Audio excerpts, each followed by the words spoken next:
रोटी, रोजगार, स्वाभिमान सम्मान का जीवन, न्याय तो दे नहीं सकते। ये निकम्मी सरकारें हमारे लोगों को उनकी खाल खींचने काम करती। अगर आरोपी भारतीय जनता पार्टी जुड़ा होगा तो जमराज नहीं खड़ा होगा, फिर यमराज छुट्टी पे चला जाएगा। ये दीवारें रोक लेंगी क्या? ये गेट रोक लेंगे क्या? आपके एक इशारे पे ये गेट भी खुल जाएंगे और ये ताले भी टूट जाएंगे। क्या हो रहा है और क्या होना चाहिए, ये सब आपके सामने है। सरकार की जिम्मेदारी अन्याय करने की नहीं होती है। सरकार की जिम्मेदारी होती है कि किसी के साथ भी अन्याय ना हो। पुलिस प्रशासन की जिम्मेदारी सिर्फ अमीरों की रक्षा सुरक्षा नहीं, उनकी जिम्मेदारी गरीबों, कमजोरों, जरूरतमंदों के साथ खड़े होकर उनको न्याय दिलाने की जिम्मेदारी भी पुलिस और प्रशासन की। क्या हो रहा है उत्तर प्रदेश में? क्यों बैठना पड़ रहा है हमें धूप में? क्यों हमारे लोगों को अपना काम छोड़ के नारेबाजी करनी पड़ी? इसका ये सब आपके सामने है। पहले अपराध को बढ़ावा देते हैं सरकार के लोग, अपने लोगों से गरीबों पे जुल्म कराते हैं, कहीं बुलडोजर चलाते हैं, कहीं गोलियां चलाते हैं, कहीं हमारे लोगों को मारने पीटने का काम करते हैं। रोटी, रोजगार, स्वाभिमान सम्मान का जीवन, न्याय तो दे नहीं सकते।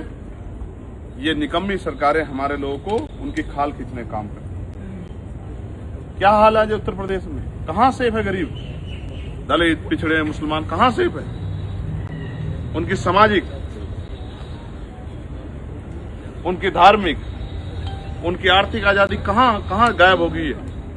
कागजों से, डिबेट से, चर्चाओं से, मैनिफेस्टो से कहां गायब हो गई है?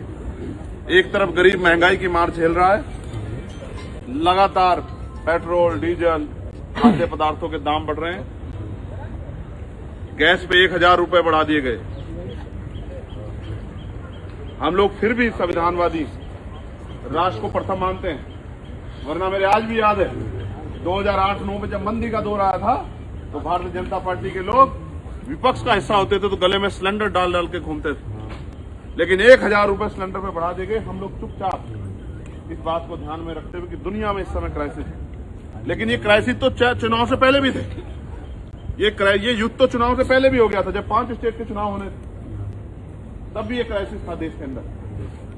तब भी जो है और मुझे नहीं खुला था तो भी हमारे यहाँ क्रूड ऑयल के जो है दिक्कत हो रही थी, तो भी हमारे यहाँ गैस की दिक्कत हो रही थी। देश साथ खड़ा रहा। परिणाम क्या हुआ? एक तरफ हमें महंगाई, बेरोजगारी, बढ़ती कीमतें और बेरोजगारी से लड़ना पड़ा, वहीं दूसरी तरफ चारों तरफ से हम पे जुर्म किया जा रहा है। और सिर्फ जुर्म नहीं किया जा रहा, मजाक बन के रह गया तंत्र। पुलिस 2 दिन बाद हमारे भाइयों बहनों के खिलाफ उल्टा मुकदमा कर देती है। हमारे लोगों पे हिंसा होती है, वो घायल होते हैं, उनके लिए इस तरह की धाराएं लगाई जाती हैं FIR में कि कोई गिरफ्तारी करने की जरूरत ना पड़े। लेकिन उसके विपरीत हमारे लोगों पे 307 में मुकदमा दर्ज किया जाता है कि हमारे लोगों को मजबूर किया जा सके पिटने के बाद, जैसे पुराने सामंतवादी समय में होता था कि पिटाई भी उन्हीं की होगी और मुआवजा भी उनको देना पड़ेगा। इस तरह का अन्याय। और जब वो बच्चियां, वो बहनें, वो माएँ वीडियो वायरल करती हैं कि जब हम मर जाएंगे तब आना, हम डर के समय में हमारे साथ अन्याय हो रहा है, तो अन्याय उन बहनों की आवाज सुनने की, वो बहनों की आवाज मेरे पास तो आ गई, लेकिन हमारे मुरादाबाद के एडमिनिस्ट्रेशन और पुलिस तक नहीं पहुंची।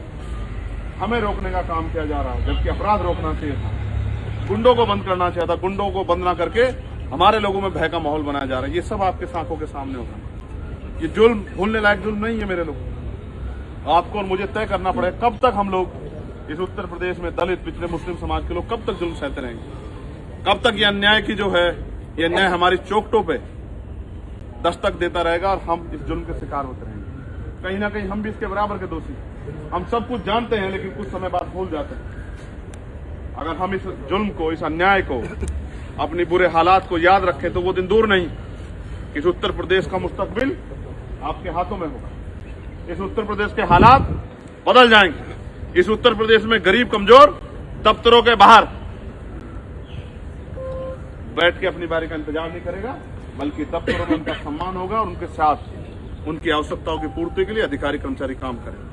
आज क्या हालात है? आप किसी दफ्तर में चले जाओ, जब तक आप पैसा नहीं दोगे कोई काम नहीं होगा, कोई पूछने वाला नहीं, कोई सुनने वाला नहीं। और कोई अगर जोर से बोल जाएगा तो मुकदमे दर्ज होंगे, जेल जाना पड़ेगा। मीडिया भी स्वतंत्र नहीं, निष्पक्ष जो अधिकारी हैं वो भी अपना काम नहीं कर पा रहे। कोई अधिकारी अगर निष्पक्ष होकर काम करता है तो उसको हटा देते हैं, उस पर कार्रवाई कर देते हैं। कोई जज भी अगर निष्पक्ष होकर काम करता है तो अगले दिन उसका ट्रांसफर हो जाता है। इस तंत्र में भी हम लोग संविधान के आधार पर लड़ रहे हैं और उसी की आज परीक्षा के तौर पर हम लोग यहाँ बैठे। मैं धन्यवाद देता हूं आप सब लोगों को, आपकी हिम्मत को मैं सराहता हूं कि आप इस गर्मी का मुकाबला कर रहे हैं। लेकिन उससे भी ज्यादा गर्मी, जैसे बाबा साहब अम्बेडकर ने कहा था कि आदमी भूखा रह सकता लेकिन अपमानित होकर नहीं रह सकता, मैं मानता हूं इससे ज्यादा गर्मी तपन आपके अंदर चल रही है अपने लोगों पर जुलते। आपका ये अन्याय के खिलाफ संघर्ष बेकार नहीं जाएगा मेरे साथियों, याद रखें। आज आप जो ये संघर्ष कर रहे हो बेकार नहीं जाएगा। हमारी मांग क्या है? हमारी मांग सिर्फ इतनी है कि पीड़ित परिवार जिन्होंने बच्चों ने वीडियो वायरल करके हमसे उम्मीद की भाई के नाते, बेटे के नाते कि हम आगे उनकी बात को सुने, हम उन्हीं की बात तो सुनना चाहते हैं। हम उनके बीच जाकर उनको सुनना चाहते हैं, उनकी पीड़ा को सुनना चाहते हैं। पीड़ा को सुन के हमारे हाथ में कलम नहीं है कि हम न्याय कर देंगे। हम एडमिनिस्ट्रेशन पुलिस के भाइयों से मांग करेंगे कि हमें न्याय में मदद करा दो। लेकिन ये एक भाई अपनी बहनों से नहीं मिल पा रहा, एक बेटा अपनी मां से नहीं मिल पा रहा है। क्यों? क्योंकि सत्ता और सत्ता के आगे हमारी खाकी जो है कहीं ना कहीं आज कमजोर दिखाई दे रही है कि वो हमें अपने परिवार से मिलने के लिए इजाजत नहीं दे रही। हम लोग लड़ेंगे अपनी बहनों से, जब तक हम बात नहीं करेंगे, उनके दुख को सुनेंगे और हमें भरोसा नहीं मिलेगा कि उनके साथ अन्याय नहीं होगा, भय का माहौल खत्म होगा। कैसा उत्तर प्रदेश है जहाँ भय का माहौल है गाँव में बेटियों के लिए? मुख्यमंत्री कहते हैं हर चौराहे पे यमराज खड़ा है, लेकिन वो यमराज तभी खड़ा होगा जब अगर आरोपी भारतीय जनता पार्टी जुड़ा होगा तो यमराज नहीं खड़ा होगा, फिर यमराज छुट्टी पर चला जाएगा और जिनकी रक्षा के लिए यमराज को खड़ा होता उन्हीं को जुर्म जातीय अन्याय का शिकार होना पड़े। आप डटे रहिए, हमारे सीनियर लीडर से बात कर रही है और वो तय करें, हम लोग उनके आदेश के साथ खड़े। मैंने हमेशा कहा है कि मैं बिजनौर के लिए नेता नहीं, बिजनौर के लिए बेटा, बिजनौर का भाई जो तय करेगी हमारी लीडरशिप हम वो करें। और हमारी एक ही मांग, अगर आपको लगता है कि संख्या ज्यादा जाने से वहां माहौल खराब हो सकता है तो आप हमें हमारे चंद नेताओं के साथ हमें ले चलो। और अगर मैं उसको भी बाद आपको लगता है कि इसमें भी जो है दिक्कत है आपको, तो आप मुझे अकेले को ले चलो या फिर मेरे परिवार को लाके मेरी बात करा। ना मुझे ले जा सकते ना मेरे परिवार को ला सकते। इसका मतलब पब्लिक का भरोसा आपसे उठ गया है कि आप न्याय नहीं दे सकते। वो आपका भरोसा नहीं करेंगे कि आप उनको लेके चलोगे लेकिन लाओगे नहीं लाओगे, या मुझे लेके यहाँ से कह के लेके जाओगे, मुझे वहां तक अपने बहन भाइयों तक पहुंचाओगे नहीं पहुंचाओगे। ये कितनी बड़ी नाकामी है, कितना बड़ा फेलियर, कितना बड़ा प्रश्न चिन्ह खड़ा होता है पुलिस और प्रशासन के ऊपर। आपको मुझे गर्मी से नहीं डरना है, आपको मुझे हौसला बनाकर रखना है। हमारे नेताओं ने अधिकारियों से बात की, मैं अभी उनसे बात करूंगा। हम लोग तब तक नहीं हटेंगे जब तक हम अपनी बहनों से बात नहीं कर लेते और उनको विश्वास नहीं दिलाते क्योंकि वो अकेले नहीं। जैसा उन्होंने कहा कि जब हम मर जाएंगे तब आओगे, नहीं, हम उनके मरने पे नहीं जाएंगे वहां, हम उनके जिंदा रहते उनके पास जाएंगे, उनकी बात को सुनेंगे, उनको न्याय दिलाएंगे और यही हमारी प्रायोरिटी है। भैया तुम संघर्ष करो, तेरी तानाशाही नहीं चलेगी। आप महसूस करके देखो, क्या पुलिस अपना काम ईमानदार से कर रही है? नहीं। क्या एडमिनिस्ट्रेशन अपना काम ईमानदार से कर रहा है? नहीं। हम लोग तो अपना काम ईमानदारी से बढ़कर कर रहे हैं, लेकिन क्या सिस्टम अपना काम ईमानदार से कर रहा है? नहीं। ऐसा लगता है सब लोग मिलकर न्याय को रोकना चाहते हैं, सब लोग मिलकर ताकत लगा रहे हैं कि चंद्रशेखर उन पीड़ितों के पास ना पहुंच जाए और उनकी बात को सुन के, और मैं फिर कह रहा हूं, ये मुझे यहां से रोक लेंगे, मैं इनके साथ लड़ना नहीं चाहता। जैसे ही मैं उधर की तरफ को चलूंगा, पुलिस के भाई मुझे रोकने के लिए आगे बढ़ेंगे, तो यही लोग कहेंगे कि देखो मैं पुलिस के साथ जो है हिंसा जैसा रुख अख्तियार कर रहा हूं। मैं जानता हूं इनको, ये हमारे संघर्ष को भी गलत रास्ते में दिखाने का प्रयास करेंगे। मैं समझता हूं इनको, ये हमारे पीड़ाओं को भी उनका मजाक उड़ाने का काम करेंगे। मैं आपको फिर कहना चाहता हूं, ये मुझे यहां रोक लेंगे, लेकिन ये मुझे क्या लोकसभा में भी मेरा गला पकड़ लेंगे? जब मैं प्रीपेड स्मार्ट मीटर की नसबंदी इस उत्तर प्रदेश में करा सकता हूं आप लोगों के क्या प्रीपेड स्मार्ट मीटर बंद हुआ है नहीं हुआ? बताओ। कहते थे कि नहीं होगा प्रीपेड स्मार्ट मीटर। बताओ, नगीना के आपके भाई ने लोकसभा में सवाल पूछ के बुनियादी रूप से कानून के आधार पर बताओ स्मार्ट मीटर बंद कराया नहीं कराया? मैं आपको आज आपको कह रहा हूं, स्मार्ट मीटर अभी तो इन्होंने कहा है कि चुनाव तक जो अभी 1 साल के लिए बंद किया, मैं आपको विश्वास दिला कहता हूँ परमानेंट के लिए इस स्मार्ट मीटर को हम लोग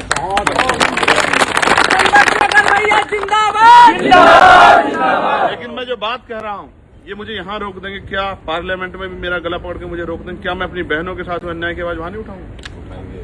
क्या मैं ये धरना वहां नहीं कर सकता हूँ? क्या मैं जंतर मंतर पे जाके धरना नहीं कर सकता? क्या मेरे लोग वहां से? क्या मैं जब यात्रा करूंगा इस जुल्म के खिलाफ मैं वहां नहीं बोलूंगा? हाँ, कैसे चुप कर लोगे मुझे?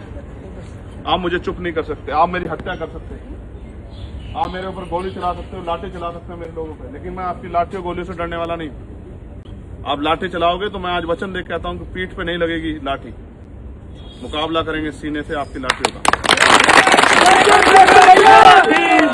आप गोली चलाओगे, जिस दिन आपको ऊपर एक गोली लगेगी, आप गोली चलाओगे तो गोली सीने पे लगेगी, कमर पे लगेगी, याद रखना मेरी बात।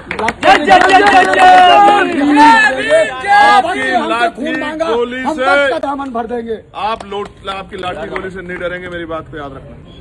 और ये लाठी गोली का डर मत दिखाना हमें, हम ये लाठी गोलियों से डरने वाले नहीं है। क्या डरेंगे हम लोग लाठी गोली? हम किसी भी कीमत पे लाठी गोली से नहीं डरेंगे संजय भाई। हम आखिरी दम तक लड़ते रहेंगे अपने लोगों के लिए, लेकिन हम पीछे नहीं हटेंगे, मैं बता देना चाहता हूँ। आप लोग डटे रहो, मैं अभी जानने की कोशिश करूंगा क्या हो रहा है, लेकिन हमारा संघर्ष तब तक रहेगा जब तक हम अपनी बहनों को, उनके विश्वास को मजबूत नहीं कर देते, उनको न्याय देगा। मैं आपसे अपील करूंगा, ये हमारा जिला है, हमारे लोग यहाँ हैं, आप अपने लोगों से आह्वान करो, उनको बुलाओ। ये प्रक्रिया निरंतर चलती जाए, चाहे 1 दिन लग जाए, चाहे 2 दिन लग जाए, हम इस मुकाबला करेंगे इस हुकूमत से। हम इनकी तानाशाही नीतियों का मुकाबला करेंगे। अगर ये हमें न्याय नहीं देंगे, हम इस न्याय के खिलाफ संघर्ष करेंगे। हम यहाँ भी चाहे हमें रात यहीं काटनी पड़े इस खुले में, और चाहे हमें जो है चौराहे पे जाके लड़ाई लड़नी पड़े, चाहे जिला मुख्यालय पे जाकर लड़ाई लड़नी पड़े, हमारा संघर्ष जारी रहेगा। आप लोग संघर्ष के लिए कमर कसो और अपने साथ मैं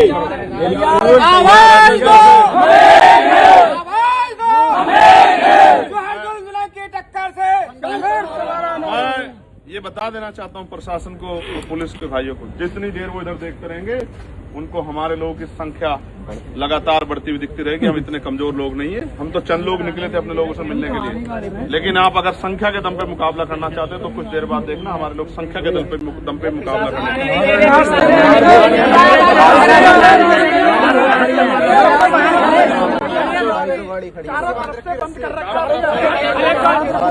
आप भीम आर्मी आजाद समाज पार्टी के बहादुर योद्धाओं को जानते हैं। चंद्रशेखर भैया तुम संघर्ष करो। जय भीम, जय भीम, जय भीम, जय भीम, जय भीम, जय भीम। ये संजय भाई भी इस बात को जानते हैं, अगर हम ठान लेंगे तो हम करके छोड़ेंगे। ये दीवारें रोक लेंगी क्या? ये गेट रोक लेंगे क्या? आप एक इशारे पे ये गेट भी खुल जाएंगे और ये ताले भी टूट जाएंगे, याद रखना। जनता की आवाज है।